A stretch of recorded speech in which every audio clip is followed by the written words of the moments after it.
dapat digabungkan menjadi kata-kata. Bahasa terbagi atas dua, yaitu bahasa verbal dan bahasa non-verbal. Bahasa verbal dapat berupa suara dan kata-kata yang kita ucapkan dan ungkapkan, sedangkan bahasa non-verbal dapat berupa ekspresi wajah, gerakan tangan, dan juga kontak fisik. Nah, hubungan antara bahasa verbal dan bahasa non-verbal dalam melakukan perawatan kepada pasien sangat mempengaruhi kepuasan pasien terhadap pelayanan kesehatan. Penggunaan bahasa verbal seperti ucapan kita dan kata-kata kita yang akan kita ungkapkan kepada pasien akan sangat mempengaruhi kepuasan pasien terhadap pelayanan kesehatan yang kita lakukan.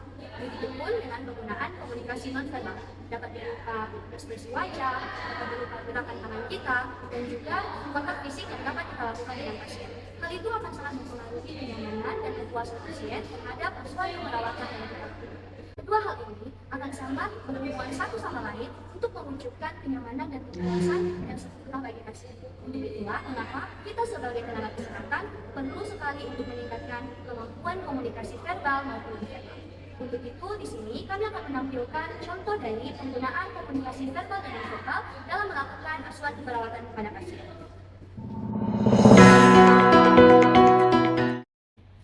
Halo Melati, selamat pagi. Bagaimana kondisi kamu hari ini? Itu sistemnya ada loh. Sejak kejadian terakhir itu memang Melati lebih banyak diam sih. Biasanya juga kalau dibantu sama ibu buat makan, lebih sering makan dan gak habis makanannya, dan belakangan saya perhatikan juga nasi makannya jadi menurun sus. Baik Bu, mungkin apakah saya bisa berbicara dengan Melati sendirian Bu? Nanti saya sama ibu kalau Nah, itu dan kakak keluar dulu ya. Kamu jangan takut untuk bercerita kepada suster. Suster pasti bisa membantu kamu. Baik Melati, saya mengerti dengan kondisi kamu saat ini. Mungkin kamu berat untuk berbagi cerita dengan orang yang kamu tidak kenal. Tapi saya hadir di sini untuk membantu kamu. Kamu tidak perlu khawatir untuk bercerita dengan saya. Saya akan membantu kamu. sebelumnya khusus saya bisa cemas.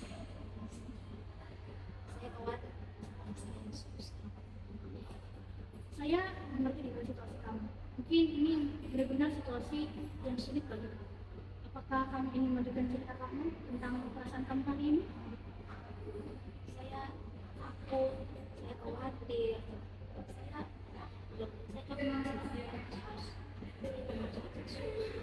Berarti itu adalah perasaan yang wajar. Mungkin kondisi kamu dan keadaan kamu pada saat ini benar-benar berat. Tapi saran dari saya, kamu juga putus asa. Kamu masih bisa kok melakukan hal-hal yang positif, seperti kamu melakukan aktivitas, mendengarkan musik, atau yang membuat hati kamu nyaman dan tenang, dan tidak membuat kamu stres untuk memikirkan kondisi kamu. Dan mungkin dengan keluhan kamu pada saat ini, saya akan berkonsultasi dengan dokter terkait tindakan apa yang akan dilakukan. Dan mungkin selanjutnya kamu ada jadwal untuk melakukan perawatan fisioterapi untuk pemulihan kamu.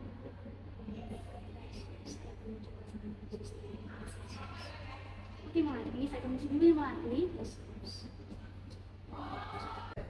Selamat pagi dok. Selamat pagi suster. Gimana hari ini?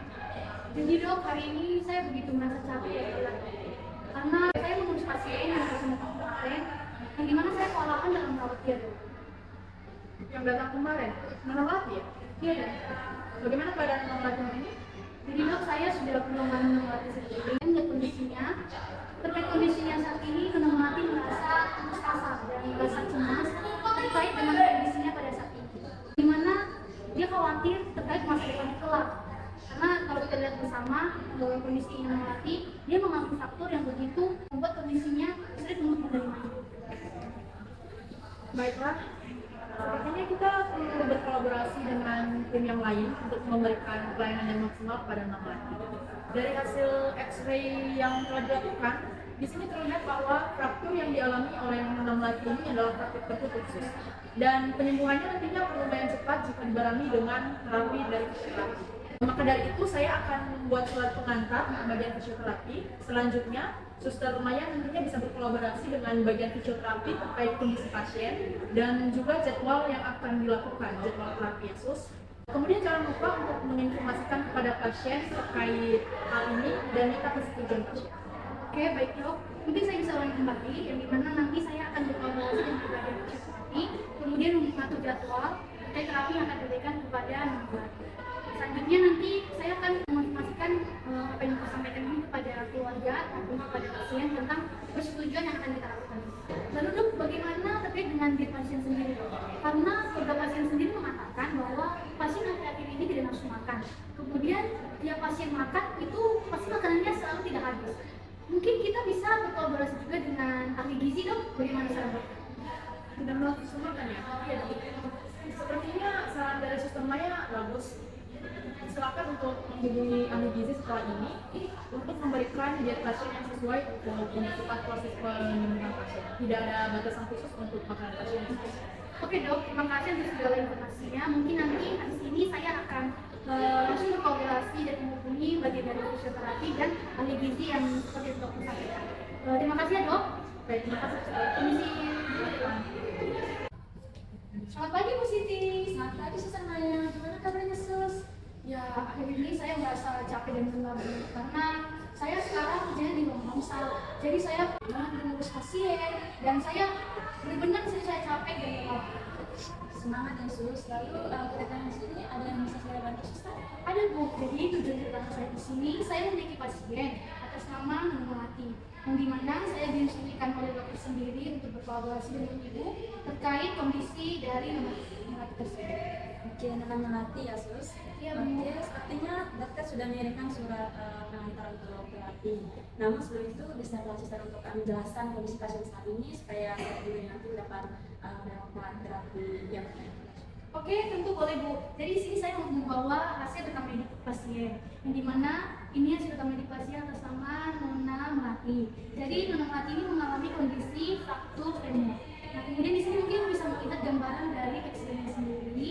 Mungkin untuk lebih jelasnya atau lebih detailnya bisa melihat dari catatan perawatan pasien tersebut. Mungkin ada yang bisa Ibu sampaikan lagi? Oke, saya lihat untuk hasil X-ray-nya dulu ya Suster. Baik Bu. Oke, dan hasil X-ray sepertinya fraktur yang dialami pasien membutuhkan waktu beberapa minggu untuk sembuh. Dan kita akan melakukan terapi 1 hingga 2 kali dalam seminggu, Suster. Oke, berarti perawatannya 1 sampai 2 kali dalam seminggu ya Bu? Benar, Suster. Nah, nanti Suster bisa menjelaskan terkait hal ini kepada pasiennya.